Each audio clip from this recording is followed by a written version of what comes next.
Je veux que tous les hommes soient comme moi. Néanmoins, chacun a son propre don de Dieu. L'un a ceci, l'autre a cela. Ce verset parle du don du célibat, montrant que tout le monde n'est pas appelé à l'état marié. Si, cependant, ils ne peuvent pas se contrôler, qu'ils se marient, car il vaut mieux se marier que de brûler de désir.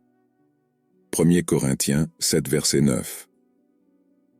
Dans ce verset, Paul souligne l'importance du mariage pour ceux qui ne peuvent pas s'abstenir d'intimité sexuelle. Le mari doit remplir ses devoirs conjugaux envers sa femme, et de même la femme envers son mari. 1 Corinthiens 7, verset 3. Ce verset souligne l'importance de prendre soin et d'accomplir les devoirs conjugaux entre mari et femme. De même, maris, aimez vos femmes comme vous-même. La femme, à son tour, respecte son mari. Éphésiens 5, verset 33. Ce verset traite du rôle du mari dans l'amour de sa femme comme lui-même, et du rôle de la femme dans le respect de son mari. Maintenant, à ceux qui sont mariés, je commande, non pas à moi, mais au Seigneur, que la femme ne se sépare pas de son mari. 1 Corinthiens 7, verset 10. Dans ce verset, Paul souligne l'importance de la fidélité et de l'engagement dans le mariage, encourageant les femmes à ne pas se séparer de leur mari.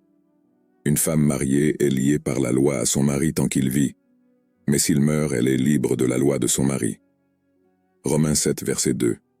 Ce verset met l'accent sur la durée du lien du mariage, tant que les deux époux sont en vie. Maris, aimez vos femmes, tout comme Christ a aimé l'Église et s'est livré pour elle. Éphésiens 5, verset 25.